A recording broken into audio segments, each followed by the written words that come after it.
Halo Optimis People, welcome to the first episode of Miss Talk on the Go. Kenalin, nama aku Rahel, as a manager of Creative Media Partnership Division. Nah, hari ini aku lagi main-main nih ke salah satu kantor di daerah SCBD, yaitu Raise Invest Indonesia.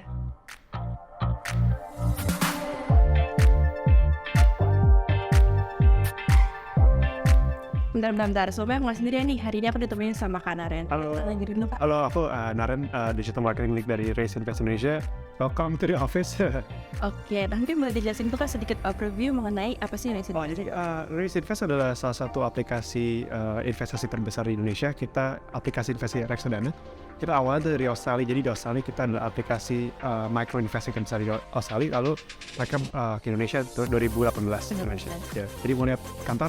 Langsung aja kita cek kantor Raise Invest, kami ngobrol sama Kak Naren. Oke, jadi ini pertama ini ruang meeting yang kecil. Biasanya kita call small team builder, team meetings gitu di sini, tapi di sini. Jadi ada klien di sini juga. Iya, jadi this is our udah logo kita di situ. Oke, ini lah masuk aja nih guys ke daerah kantor ya. Oke, ini Pertama ada apa nih? CEO office kita. Oke, Nah, selanjutnya ini ruangan IT, server kita di sini semua.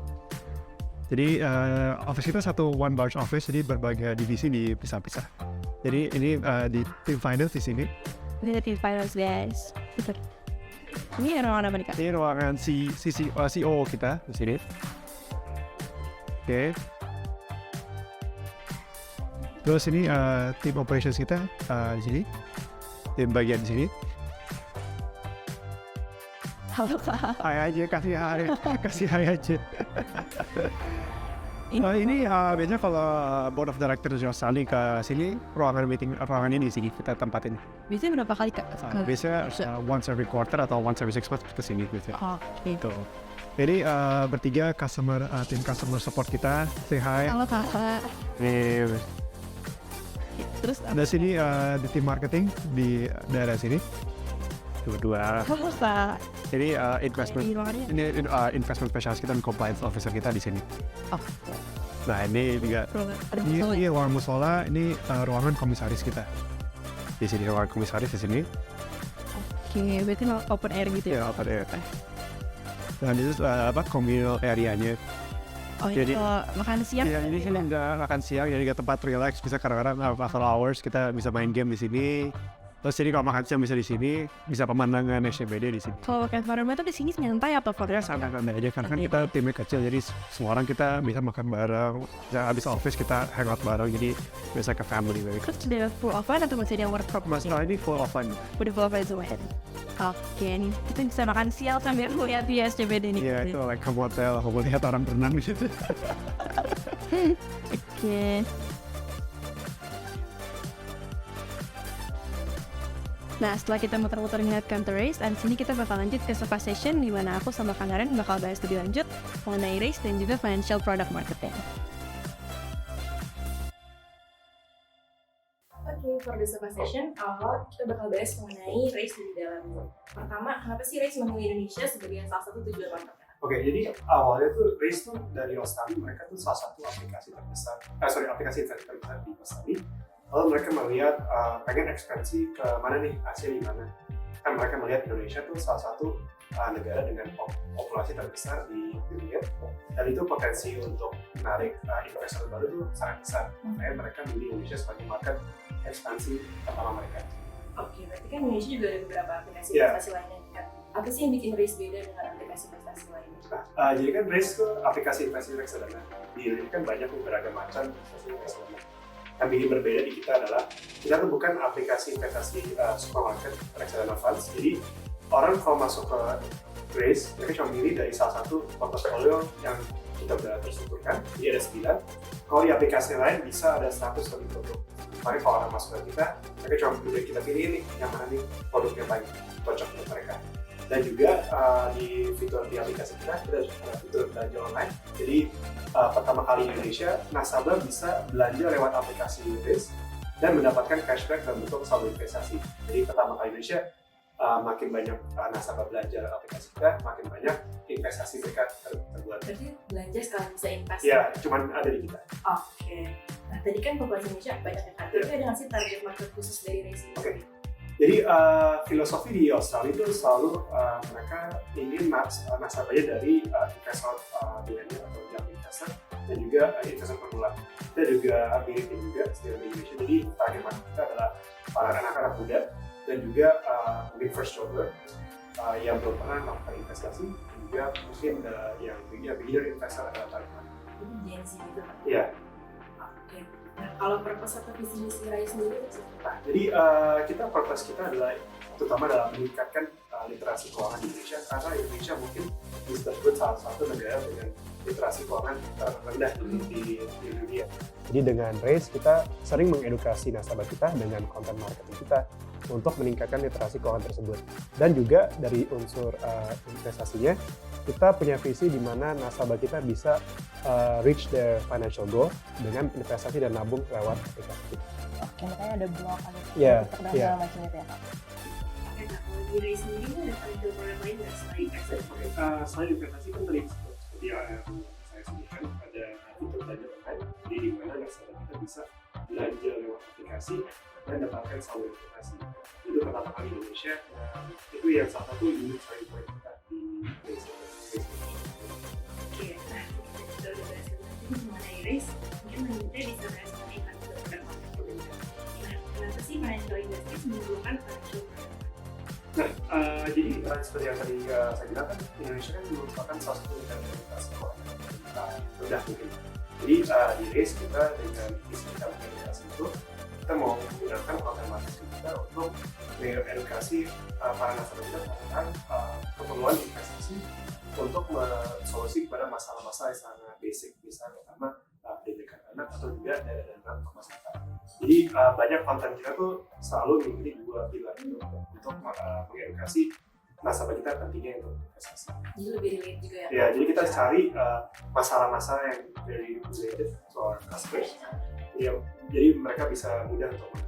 Nah, kalau strategi Rai sendiri untuk reach out ke customer itu melalui digital channel apa ya? Oke, jadi awal mula di kita tuh kita banyak menggunakan digital channel dan juga offline marketing channel seperti Instagram, Street. Nah, tapi ke depan ini kita fokus banyak ke digital marketing, di mana sekarang main fokus kita adalah digital paid marketing services. Dulunya kita di Facebook dan Google, tapi karena ada performance yang tetap, sekarang banyak kita banyak untuk akuisisi nasabah. Jadi fokusnya ke Iya. Jadi dari platform yang tadi kakak sebutin, paling efektif itu sekarang Iya, kita melihat kalau dari sisi digital marketing, TikTok sangat efektif kita karena memberikan nasabah dengan harga yang rendah, cost per acquisition yang rendah, dan juga harga penayangannya juga sangat rendah dibandingkan dengan platform-platform lain. dan ini kreatif-kreatif apa aja yang dibuat sama Rai? Oke, untuk creative campaign itu ada dua. Tadi ada satu campaign untuk naikin volume transaksi, naikin volume activity di aplikasi kita, dan juga campaign untuk naikin new customers dan juga increase brand value. Jadi untuk increase activity kita sering melakukan lomba-lomba di aplikasi kita, misalnya lomba belanja, lomba investasi. Jadi setiap bulannya biar nasabah kita engage di platform kita. Untuk mendapatkan nasabah baru, kita biasanya tuh melakukan creative campaigns di TV, mulai di digital aplikasi. Jadi tahun lalu kita muncul di TV dengan partner dengan acara yang sangat populer di itu salah satu yang kreatif. Berarti kalau campaign yang dari marketing itu dilakuin juga di Australia atau khusus Jadi, di Indonesia? jadi bedanya ini race market di Indonesia sama Australia berbeda karena kan marketnya juga dan juga tingkat keuangan juga berbeda juga. Nah, biasanya di Indonesia kita mengikuti tren-tren yang ada di Indonesia. Kalau biasanya mereka ikutin tren yang di sana. Jadi makanya kalau di content marketing kita di TikTok, kan video-video kita kan komedi lah gitu. Jadi kita ikutin tren-tren yang ada di TikTok Indonesia, terus kita ikutin untuk biar algoritma kita mengikuti biar video kita bisa mendapatkan views yang lebih. Berarti konten komedi itu part of localization? Iya, localization kita. Jadi kita menggunakan local songs, kemudian apa yang local recommendations, kalau misalnya every local trends, we always kita selalu Dan dia, oke. Nah, kalau marketing decision yang diambil di Rise Indonesia itu hubungan sama tim di Australia atau yaudah independen di Jadi, Indonesia? jadi kalau di race marketing di race, tim Yosai selalu mengawasi kita decision making gimana. Jadi setiap kali kita mengajukan sesuatu dari itu kita mempersiapkan gimana caranya savingnya. Dan juga karena mereka kasih input ke kita, ini yang Australia itu mereka running seperti ini, ataupun di Malaysia, Malaysia running seperti ini, mungkin nggak sih di Indonesia itu? Ya. Jadi kita juga saling, kan ini 3 negara, Indonesia, Malaysia, dan Australia, kita selalu berbagi cerita di kita. Jadi karena tim kita sangat kecil, di samping itu juga selalu kita sering banget kita bikin secara online. Ya, benar-benar sama aja. Oke, nah kalau kalian kan sebagai digital marketing lead nih, nah dapat ide-ide untuk campaign dari mana aja? Jadi biasanya paling dari kita kan satu tim, kita sering diskusi bareng.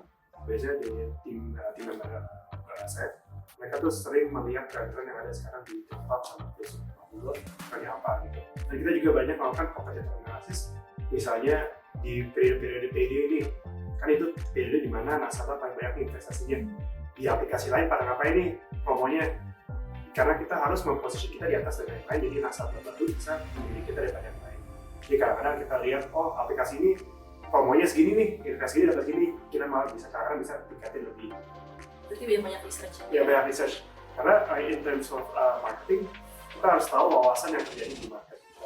Karena kalau misalnya kompetitor paling produk baru, kita harus bisa melawan mereka dengan produk baru. Oke, nah kalau ngomong tentang biaya kan, biaya marketing dengan konsep digital itu pengeluarannya lebih besar atau malah lebih hemat dibanding pakai billboard? Oke, jadi mungkin dari kalian serikat race itu nggak pernah muncul lah di billboard. Iya, kan. Nah, jadi karena filosofi kita adalah marketing kita selalu harus terstruktur dan harus bisa direkam secara data. Karena kalau misalnya kita bikin billboard, misalnya saya bayar 100 juta bisa billboard di depan kantor, kan kita nggak bisa nge-track conversion dari itu berapa orang. Nah, maka kita memilih kita spending uang tersebut di digital, where kita bisa nge-track nasabah yang masuk ke digital. Misalnya saya di digital kan bisa saya spend berapa juta, kelihatan berapa yang nge-click ads saya, berapa yang masuk dari situ, berapa yang download. Jadi makanya kita selalu pilih channel-channel yang terstruktur dan kita ada data yang bisa memvalidasi channel itu membawa customer dengan harga yang bagus. Jadi cara mengukur impact atau berdasar dari digital marketing itu dari mana? Ya, kita melihat conversion berapa, harga per conversion berapa, per klik berapa, per penaikan berapa. Jadi kadang-kadang misalnya dalam periode tertentu harga penaikan naik nih, CPM naik. Kadang-kadang kita bisa shifting budgetnya lebih rendah kepada tempat lain yang memiliki harga penaikan lebih rendah. Oke, sejauh ini dengan digital marketing dari dibuat sama itu masyarakat sudah aware belum kan? Jadi kemarin terus kita melakukan research. Jadi Indonesia tuh nasabah yang ada di pasar modal tuh masih di bawah 14 juta. Jadi itu pemerintah tuh sangat minim dibandingkan populasi yang ada di kita itu 275 juta. Jadi potensi untuk target populasi masyarakat itu masih besar. Jadi makanya dengan efforts kita di digital marketing dan juga dikasih lintas keuangan, semoga kita bisa tap into market yang belum tahu nih investasi. Jadi kita emang dari kayak di awal, visi kita adalah gimana caranya nasabah yang di luar 10 juta itu bisa masuk ke kita untuk mulai nabung. Oke, nah tantangan apa sih yang dihadapi oleh kalian selama jadi digital marketing lead di Race? Tantangan mungkin kalau dari sisi eksternal mungkin trends yang ada di market dan juga external trends yang kita nggak bisa kontrol. Misalnya perubahan di pasar modal, stock prices itu bisa impact bisnis. Jadi mungkin nasabah karena lihat performance marketnya sangat rendah, mereka takut dia untuk investasi gitu. Kadang-kadang juga terakhir pas banyak isu tentang investasi bodong, karena lo yang banyak-banyak tentang dari waktu itu, kan image terhadap investasi agak hancur lah. Karena banyak bilang, banyak investasi bodong nih, menjaminkan profit kalau malah bodong gitu. Jadi pas masa-masa itu banyak nih nasabah kita nanya kita apakah race bodong enggak, tapi kita selalu jawab race bukan bodong, kita ada terdaftar harus logika. Jadi challenge kita adalah to make sure to people that we are already certified and terdaftar dan di harus logika. Itu salah satu yang penting masalah. Oke, nah gimana cara Race maintain dan increase customer loyalty? Oke, untuk increase customer loyalty, pertama kita bisa melihat dari existing produk baru. Jadi kita melihat dulu nih customer kita yang existing, mereka perlunya apa nih? Apakah mereka perlu fitur di mana mereka bisa bantu menabung anak, menabung biaya pendidikan?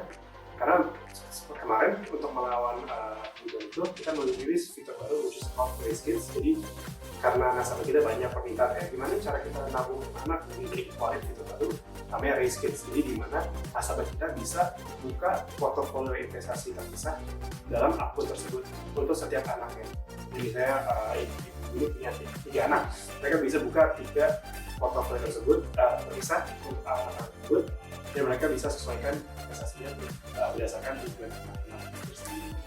Dan untuk customer loyalty juga kita keluarin banyak promotions untuk nasabah kita terus investasi kita. Misalnya every payday kita keluarin payday promotion untuk mereka siapa yang dapat gadget mereka bisa invest. Ataupun juga sekarang karena ada fitur belanja online kita bisa mengikuti promo-promo yang ada di marketplace seperti Shopee, Tokopedia kan sering ada promo-promo yang kayak 11-11, 12-11. Jadi kita selalu mengikuti promo yang ada di mereka, jadi mereka bisa belanja dari kita, terus dapetin semua promo di sana, dan dapat cashback di kita. Jadi karena itu customer loyalty kita bisa increase. Ini fulfill keinginan customer. Ya, jadi kita selalu melihat nih customer. Dari ini misalnya customer-nya lagi pengen apa nih, kita sering melakukan review, misalnya kita pengen lebih promo untuk meningkatkan investasi kita, jadi kita bisa seperti promo. Misalnya mereka nyari misalnya nambahin toko tersebut di fitur kita, biar orang bisa banyak belanja, kita juga bisa mencapai. Oke, nah untuk depannya apakah masih dikembangkan kan di aplikasi RIS? Jadi untuk aplikasi RIS kedepannya pasti kita ingin merilis produk-produk yang baru agar nasabah kita bisa menggunakan mereka untuk menuju tujuan keuangannya.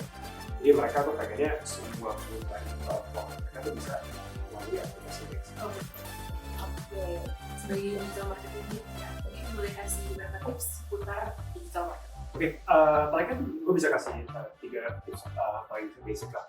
Pertama, kalau misalnya kerja sebagai digital marketer atau marketing general, people should know the product thoroughly. Jadi kalau misalnya kalian kerja di manapun, berharap kalian harus bisa memaster produk tersebut di segala hal, semua fitur-fiturnya harus pahami. Jadi kalian kalau misalnya bikin marketing communication tentang produk tersebut, udah tahu nih angle-angle apa yang bisa kalian approach untuk mempromosikan fitur-fitur tersebut.